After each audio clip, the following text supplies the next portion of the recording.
ఘట్టమనేని కుటుంబం నుంచి మరొక స్టార్ హీరో రాబోతున్నాడు. ఎవరో కాదు, మహేష్ బాబు గారి కొడుకు, అంటే వాళ్ళ అన్నగారి కొడుకు అనమాట, జయకృష్ణ. శ్రీనివాస మంగాపురం సినిమాతోని హీరోగా రాబోతున్నాడు. ఆ సినిమా జూలై 30న రాబోతుంది. అయితే ఇప్పుడు ఎందుకు మాట్లాడుతున్నామంటే, ఈ జయకృష్ణ చెప్పినటువంటి మాటలు అందరినీ కూడా ఆకట్టుకుంటూ ఉన్నాయి. ఈ సినిమా స్టార్ట్ అవ్వకంటే ముందు మహేష్ బాబు గారు జయకృష్ణకి ఒక క్లాస్ పీకారట. అంటే ఇది క్లాస్ అని కాదు, సినిమా గురించి, సినిమా ప్రపంచం గురించి కొన్ని గొప్ప విషయాలు చెప్పారట. ఆ విషయాన్ని స్వయంగా జయకృష్ణ గారు చెప్తూ చాలా గొప్పగా వాళ్ళ బాబాయ్ గురించి మాట్లాడడం జరిగింది. సో మరి స్వయంగా కృష్ణ గారి కుమారుడు, రమేష్ బాబు గారి కుమారుడే జయకృష్ణ అన్నమాట. ఇప్పటివరకు ఘట్టమనేని కుటుంబం నుంచి కృష్ణ గారు కావచ్చు, ఆయన తర్వాత వారసులందరూ కూడా ఇండస్ట్రీని చాలా బాగా ఏలుతూ ఉన్నారు. ఇప్పటికీ మహేష్ బాబు గారు మాత్రం ఇప్పుడు వారణాసి సినిమాతోని ప్రపంచవ్యాప్తంగా కూడా గుర్తింపు సాధించుకుంటున్నారు. సో అదేవిధంగా నెక్స్ట్ జనరేషన్ కూడా, అంటే వాళ్ళ కుటుంబం నుంచి ఇంకొక హీరో రాబోతున్నాడు అంటే ఫ్యాన్స్ అందరూ కూడా చాలా హ్యాపీగా, ఎంతో ఈగర్గా, ఎంతో ఆతృతతోని వెయిట్ చేస్తున్నారనమాట. అంటే ఇప్పటివరకు వచ్చిన వాళ్ళందరూ కూడా వాళ్ళ యొక్క గుర్తింపును సాధించి పెట్టుకున్నారు, సొంతంగా గుర్తింపుని ఏర్పాటు చేసుకున్నారు, వాళ్ళదైన ముద్ర వేసుకున్నారు అని చెప్పేసి ఇండస్ట్రీలో మనందరికీ తెలిసిందే. మరి ఇప్పుడు రాబోయేటటువంటి ఈ తరం, ఈయన కూడా మరి మంచి గుర్తింపును సాధించుకుంటాడా లేదనేది కూడా ప్రేక్షకులు సినిమా కోసం వెయిట్ చేస్తూ ఉన్నారు. జూలై 30కి సినిమా చూసిన తర్వాత అందరూ కూడా వాళ్ళ అభిప్రాయం ఏంటి, ఈయన సినిమా ఇండస్ట్రీకి సెట్ అవుతాడా కాదనే విషయాన్ని అయితే చెప్తారు. అండ్ లుక్స్ చూసిన తర్వాత అందరూ కూడా మాత్రం స్టన్నింగ్ అయిపోయారనమాట.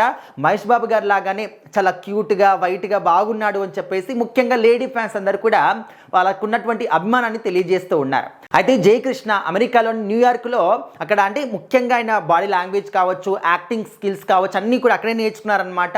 అక్కడ నుంచి ప్రతి ఒక్కటి నేర్చుకున్న తర్వాత ఇక్కడికి వచ్చి సినిమా చేయడం జరుగుతుంది. అయితే సినిమా స్టార్ట్ అవ్వకంటే ముందు మహేష్ బాబు గారు అసలు ఏం క్లాస్ పీకారు, ఎలాంటి విషయాలు చెప్పారు అంటే ఒకటే గొప్ప విషయం అనమాట. అట్లా చేయి ఆ విధంగా కాకుండా, మనము ఇండస్ట్రీలోకి వచ్చినప్పుడు ఫ్యామిలీ బ్యాక్గ్రౌండ్ ఏంటి, ఫ్యామిలీ బ్యాక్గ్రౌండ్లో ఎంతో గొప్ప హీరోలు ఉన్నారు, గొప్ప ప్రతిష్ట ఉందా, గొప్ప పేరు ఉందా, ఇలాంటివి ఎవరు కూడా చూడరు. ఇండస్ట్రీకి వచ్చిన తర్వాత ముఖ్యంగా జస్ట్ ఒక ఇంటి పేరు మాత్రమే ఉంటుంది, కానీ నువ్వు సినిమా బాగా చేసావా లేదా, ప్రేక్షకులందరినీ కూడా మెప్పించావా లేదా, ఇది మాత్రమే చూస్తారు. సో నువ్వు కూడా ఫ్యామిలీ బ్యాక్గ్రౌండ్ అని చెప్పేసి, ఘట్టమనేని కుటుంబం అని చెప్పేసి, ప్రతిష్ట, పేరు అని చెప్పేసి గొప్పగా గర్వపడకు. నువ్వు సినిమాని ఏ విధంగా చేశావు, ఆ క్యారెక్టర్కి ఏ విధంగా న్యాయం చేశావు, 100% ఇచ్చావా లేదా, ఇది మాత్రమే చూసుకో అని చెప్పేసి మహేష్ బాబు గారు చెప్పారట. సో ఆ ఒక్క మాటని జయకృష్ణ గారు మైండ్లో పెట్టుకొని ఇంకా త్రూఅవుట్ సినిమా అంతా కూడా తన మైండ్లో అంతా కూడా ఇదే రన్ అవుతుంది అనమాట. నేను మహేష్ బాబు అన్న కొడుకుని కాదు, నేను కృష్ణ గారి మనవడిని కాదు, నేను కూడా ఇండస్ట్రీకి వచ్చినటువంటి ఒక కొత్త హీరోని, నేను ఏ విధంగా నటించాలా, ఆ పాత్రలో జీవించాలా అనే దాని గురించి ఆలోచిస్తూ సినిమాని మాత్రం కంప్లీట్గా జీవించి ఆ పాత్రలోకి లీనమైపోయి నేను నటించడం జరిగింది. సో ఖచ్చితంగా మీకు అందరికీ కూడా సినిమా నచ్చుతుందని నేను అనుకుంటున్నాను అని చెప్పేసి అయితే జయకృష్ణ గారు చెప్పడం జరిగింది. సో నార్మల్గా ఈ విధంగా చెప్పే వాళ్ళు మాత్రం చాలా తక్కువగా ఉంటారనమాట. ఎవరైనా కావచ్చు, ఏంటంటే సినిమా ఇండస్ట్రీకి వచ్చినప్పుడు నేను పలానా మనవడిని అని చెప్పేసి చెప్పుకోను, నేను పలానా వాళ్ళ కొడుకునని చెప్పుకొని, పలానా వాళ్ళ అన్న కొడుకునని చెప్పుకో అని చెప్పేసి గర్వంగా చెప్పుకుంటారనమాట.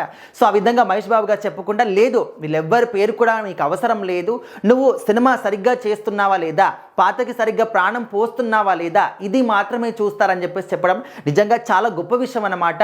నిజంగా మన పిల్లలకి ఇలాంటి వాల్యూస్ నేర్పించాలి. చాలామంది కూడా మనకు అంత ఆస్తి ఉంది, మనకి ఇన్ని ఆస్తులు ఉన్నాయి, అక్కడ కంపెనీ ఉంది, కారు ఉంది, ఈ విధంగా గొప్పగా వాళ్ళకి చిన్నప్పటి నుంచి కూడా గర్వాన్ని అలవాటు చేస్తూ ఉంటారు. కానీ ఈ విధంగా మంచి మాటలు చెప్తే వాళ్ళ సమాజంలో ఏ విధంగా మెలగాలనేది కూడా ఇంకా 10 మంది వాళ్ళని ఇన్స్పిరేషన్గా తీసుకుంటారు.